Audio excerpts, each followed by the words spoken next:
Hi, welcome to Bookie, which unlock big ideas from world bestsellers in audio, text, and mind map. Please download Bookie at Apple Store or Google Play with more features. Get your free mind snack now. Today we'll unlock the book Color, A Natural History of the Palette. You may have seen a video like this online.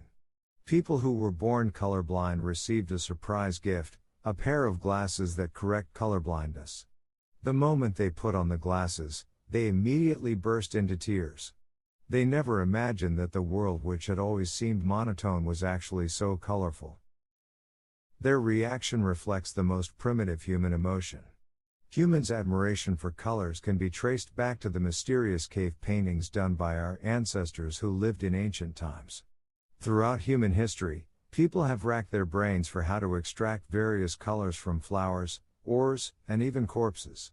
People's desire for color has a rich and long history. Carmine was once a prized item on the luxury market in Europe. The competition for indigo caused conflicts between countries.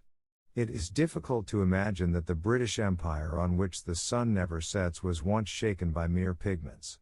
Because people are so obsessed with color, it seems reasonable for some countries to protect their dye-making techniques, even if they need to use force. Color, A Natural History of the Palette takes us on a brand new journey of color exploration. Following the theme of color, this book tells many stories and leads us step by step through the history of color's development. You'll see how Carmine comes from the blood of the cochineal, a parasite living on the desert cactus. These little bugs once caused competitions between countries. Royal purple comes from tears of the sea snail, and the story behind it is both romantic and cruel. As for the brown paint on a painter's palette, it may have come from the mummified ancestor of an Egyptian.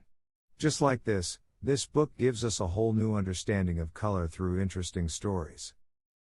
The author of this book is Victoria Finlay, a British writer. When she was a kid, she fell in love at first sight with the blue stained glass in the Chartres Cathedral. Little Finlay learned from her father that the technique in which the stained glass was made 800 years ago was already lost. Little Finlay had believed that humans were always making progress, but her father's answer about the Chartres Cathedral's glass shifted her perspective. Since then, Finlay made up her mind to rediscover beautiful colors that had been lost to history. Her passion for color allowed her to seek out the origins of different colors in dozens of countries around the world, while also collecting valuable materials to increase our understanding of them. Her descriptive and narrative writing style makes the book all the more interesting to read. Now let's follow Finlay's steps to explore the world of colors. We'll unlock the book in the following 3 sections. Part 1, Neutral Colors. Part 2, Warm Colors. Part 3, Cold Colors. Ever since humans were able to distinguish colors, different colors have been given different meanings as non-linguistic signs. But have you ever wondered, in terms of human culture, what is the first color in the world? If you've read some art history books or seen some documentaries on the origins of civilizations, you may be familiar with ancient cave paintings. Mysterious as they are, their themes are rather simple. Most of them depict hunting scenes, or simply different kinds of delicious prey. The famous bison paintings in the cave of Altamira in Spain are an excellent example. Researchers believe that they were created during the Paleolithic Age, around 12 to 15,000 years ago. Most importantly, those cave paintings are mostly red. Specifically, they are painted in ochre, a color similar to iron rust. It is darker than the red that we generally think of. It's the color of many pillars in ancient buildings in eastern countries like China and Japan. Ochre is also the name of the clay from which the color is made. The specific amount of hematite in the clay give ochre its color. It was the first color paint in the world. Colors can reflect the cultural characteristics of people in different times and regions, but more importantly, they can carry certain spiritual significance. People discovered early on that they could paint with the very bright color of ochre. Native Americans painted themselves with red ochre, so the white colonists called them Red Indians. To the Native Americans, red ochre symbolized the good spirits of the world. They believed that it could shield them against the evil spirits, and it could also protect them against the cold and insects. Many indigenous people around the world have the custom of painting their whole bodies with bright colors. The author found that in Australia, indigenous people living in the north of the country would smear ochre on their children's bodies to teach them to be a nice person. When boys in the northeastern part of Arnhem Land become adults, red ochre is indispensable in their coming-of-age celebration. They paint sacred tribal patterns on their chests with ochre and masks over their faces using white clay. Also, in several places in Australia, North Africa, America, and Europe, covering dead bodies with red ochre is a funeral tradition that has lasted for thousands of years. Because ochre was the most sacred color in human history, disputes over ochre mines among tribes often devolved into ochre massacres. Scientists have also wondered about people's fascination with ochre. They don't understand why they would fight for it at the cost of their tribe's existence. Numerous scientific studies have tried to find the answer. Some scientists suggest it was a kind of primitive cult. People might have believed that by painting their bodies in bright colors, they could not only play gods in rituals but also actually incarnate them in the earthly world. Some other scientists prefer the explanation that ochre represented the color of human blood, so it might symbolize death. Or as ochre might be related more specifically to women's menstrual blood, it might also represent the potential of new life. Another more innovative explanation says that, as the iron element in red ochre was somewhat magnetic, it guided our human ancestors and the indigenous people to sacred sites. In short, studies and interpretations of this first colored paint in human history are ongoing. If you're interested in learning more, there are many books that further explore this subject. If you find ochre mysterious, then you may find the next colors that we will discuss amazing or even unbelievable. Black is often excluded from the other colors by painters, and is regarded as a non-color. But we treat it as a color anyway in our daily lives. Finlay hesitated to include black and brown in this book at first. But after knowing the stories behind them, she too was deeply amazed. Many painters prime their canvas with brown paints or charcoal, so that the bright colors layered on top can appear milder and more vivid.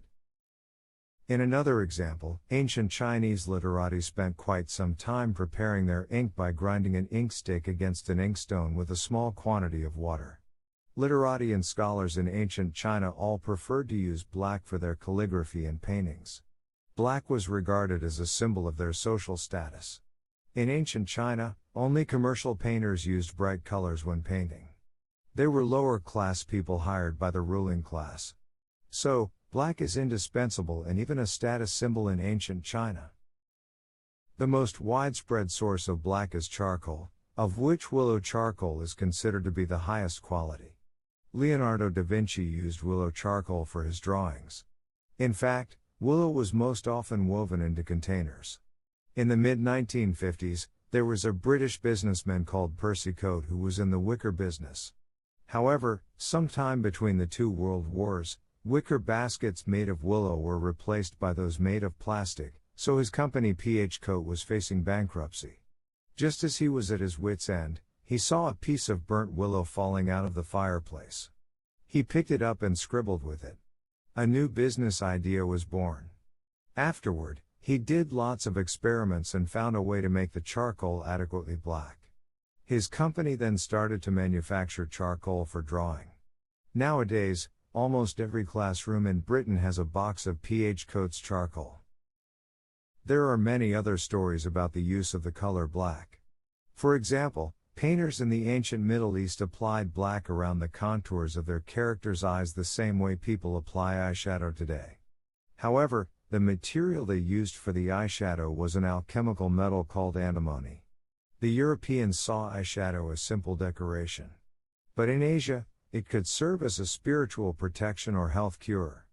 In the Middle East, it was a religious symbol. While in India, it could arouse sexual desire. Black can be made from charcoal as well as from a mineral called graphite, which is used more often as a lubricant in the military industry.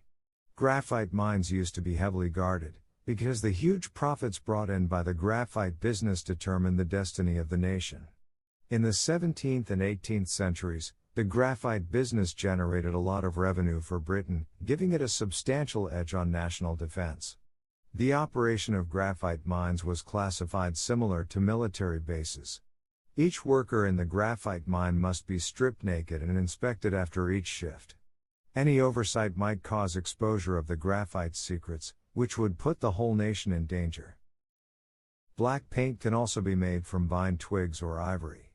The most notorious black paint in the 17th century, the so-called bone black, was even made from human corpses. But in reality, the bone black extracted from dead bodies was indeed brown. After the 18th century, brown ink was often made from sepia, the secretion of cuttlefish. But one kind of brown called mummy was indeed made from real mummies. Accordingly, it smelled like garlic and ammonia, and it was rather pasty. Paint suppliers at the time would make brown paint from mummies when their official paint supply ran out. A special recipe was created. A business secret that must be well hidden. Finlay shared an interesting story about mummy brown in the book. A righteous painter was so shocked and upset when he realized that his paint was made from corpses, that he gathered all of his paint tubes and gave them a decent burial in the garden. After hearing the disturbing story of brown, let's now talk about white.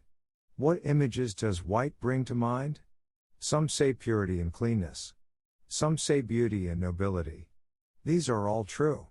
But people usually overlook one feature of white: poisonous. White paint is often made from chalk, zinc, barium, rice, and fossilized sea creatures in limestone graves. Lead white is the most unique white paint. Its formation required workers to shave thin slivers of lead over a bowl filled with vinegar. The chemical reaction that happened between the two would leave a white deposit of lead carbonate. The workers then powdered it, flattened it into little cakes, and left it to dry under the sun. The Dutch way of making lead white was called stack.